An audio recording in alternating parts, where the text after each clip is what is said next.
Garland looms over Gorsuch confirmation hearing. Former President Barack Obama's Supreme Court nominee was mentioned often by Democrats weighing President Donald Trump's pick.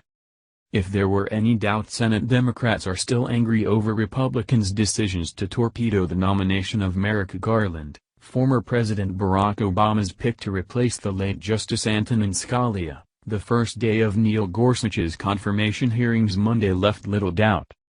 Nearly all 9 Democrats on the Senate Judiciary Committee mentioned Garland in their opening remarks, taking swipes at their Republican colleagues for blocking the seat, casting a shadow over Gorsuch's confirmation. They also called out the GOP's contention that it was proper to keep the Scalia vacancy open until after the 2016 presidential election. Senator Dianne Feinstein of California, the committee's top Democrat, pointed out that the committee had begun to evaluate Gorsuch almost a year ago to the day that Obama nominated Garland. Senator Patrick Leahy of Vermont called the GOP's move an extraordinary blockade which smacked of dictatorships and tyrannical kings.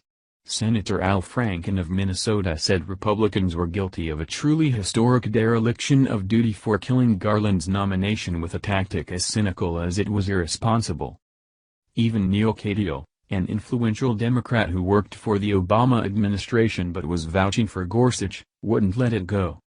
Gorsuch, who was acting Solicitor General for Obama from 2010 to 2011, said Gorsuch is a distinguished judge with an excellent first name and an impartial jurist who would make an outstanding Supreme Court justice. Still, he told the committee that Garland, not Gorsuch, should be sitting at the witness table. If Merrick Garland had been confirmed and another Supreme Court vacancy had opened up, Judge Gorsuch would be sailing through this body, heading toward confirmation without Democratic opposition, Gorsuch said. Republicans' decision to deny Garland his place on the High Court, he added, is a tragedy of national proportions. Senator Lindsey Graham, a South Carolina Republican and veteran of Senate confirmation battles, said Republicans were justified in scuttling Garland's nomination. Although he crossed party lines to vote for Justices Sonia Sotomayor and Elena Kagan, 2 of Obama's nominees, Graham said the Scalia vacancy needed to remain open because it occurred during a presidential election year, and the people needed to choose a leader first. He pointed to a 1992 speech by former Vice President Joe Biden, who was a senator at the time. Speaking on the Senate floor, Biden argued a hypothetical point: if a Supreme Court vacancy happened before that year's presidential election, the Senate should delay confirmation hearings until after the vote. Analysts say Republicans stretched the argument. Biden had suggested delaying hearings, not canceling them until the next president took office. But Graham and other Republicans on the Judiciary Committee insisted Monday that their interpretation of Biden's speech was legit.